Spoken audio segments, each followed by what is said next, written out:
Hi friends, ಇವತ್ತಿಂದೇನಪ್ಪ ಕತೆ ಅಂದರೆ ನಮ್ಮ ದಾಳಿಂಬೆ ತೋಟ. ಸೊ ಇದರಲ್ಲಿ ನಾವು 600 ಪ್ಲ್ಯಾಂಟ್ಸ್ ಹಾಕಿದ್ದೀವಿ, ಮೋರ್ ದ್ಯಾನ್ 1.5 acre. ಸೊ ಜನವರಿಯಲ್ಲಿ ನಾಟಿ ಮಾಡಿ ಸೊ ಇಲ್ಲಿ ತನಕ ಪ್ಲ್ಯಾಂಟ್ಸ್ ಒಂದು 6 months ಮೇಲೆ ಆಗಿದೆ.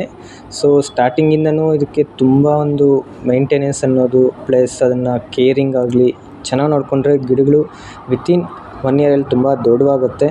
ಸೊ ಇಲ್ಲಿ ನೋಡ್ತಿರ್ತಕ್ಕಂಥ ಗಿಡಗಳೆಲ್ಲ ನಮ್ಮದು ಇನ್ನೂ ಜಸ್ಟು 5 months ಗಿಡಗಳೀಗ. ಸೊ ಇನ್ನೂ ಡೆವಲಪ್ಮೆಂಟ್ ಆಗಬೇಕು. ಸೊ ಅದಕ್ಕೆಲ್ಲ ಗೊಬ್ಬರ ಬೇಸಾಯ ಏನು ಬೇಕೋ ಎಲ್ಲ ಟೈಮ್ ಟು ಟೈಮ್ ಅದಕ್ಕೆ ನಾವು ಮಾಡ್ತಿದ್ದರೆ ಸೊ ಆಟೋಮೆಟಿಕ್ಕಾಗಿ ಗಿಡಗಳು ಬೇಗ ಡೆವಲಪ್ಮೆಂಟ್ ಆಗುತ್ತೆ.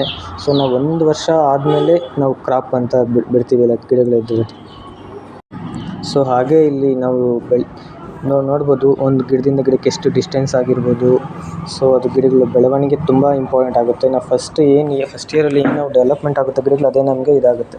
ಸೊ ಇಲ್ಲಿ ನಾವು ಗೊಬ್ಬರ ಸಹ ಗಿಡಗಳಿಗೆ ಹಾಕ್ಕೊಂಡು ಸೊ ಚೆನ್ನಾಗಿ ನೋಡ್ಕೋಬೇಕು ಫಸ್ಟ್ ಇಯರ್. ಸೊ ಎಷ್ಟು ಗಿಡ ಡೆವಲಪ್ಮೆಂಟ್ ಆಗುತ್ತೋ ಅಷ್ಟು ಒಳ್ಳೆಯದು ನಮಗೆ. ಸೊ ಯಾಕಂದರೆ ನಾವು ನೆಕ್ಸ್ಟ್ ಇಯರ್ ಎಲ್ಲ ಗಿಡಗಳನ್ನ ನಾವು ಇದು ಮಾಡೋಕ್ಕಾಗಲ್ಲ. ಒಂದ್ಸರಿ ಕ್ರಾಪ್ ಬಿಟ್ಮೇಲೆ ಅಷ್ಟೊಂದು ಡೆವಲಪ್ಮೆಂಟ್ ಮಾಡೋದು ತುಂಬ ಕಷ್ಟ ಆಗುತ್ತೆ. ಸೊ ನಾವು 1 ವರ್ಷಗಳೇ ಗಿಡನ ತುಂಬ ಡೆವಲಪ್ಮೆಂಟ್ ಮಾಡಿ ಅದನ್ನು ಚೆನ್ನಾಗಿ ನೋಡ್ಕೋಬೇಕಾಗತ್ತೆ. ಸೊ ನಮ್ಮ ಫಸ್ಟು ಒಂದು ಕ್ರಾಪ್ಗೆ ಅಟ್ಲೀಸ್ಟ್ ನಾವು ಒಂದು ಗಿಡದಿಂದ ಒಂದು 10ರಿಂದ ಒಂದು 15 kg ಕಾಯಿಗಳನ್ನ ಎಕ್ಸ್ಪೆಕ್ಟ್ ಮಾಡ್ಬೋದು.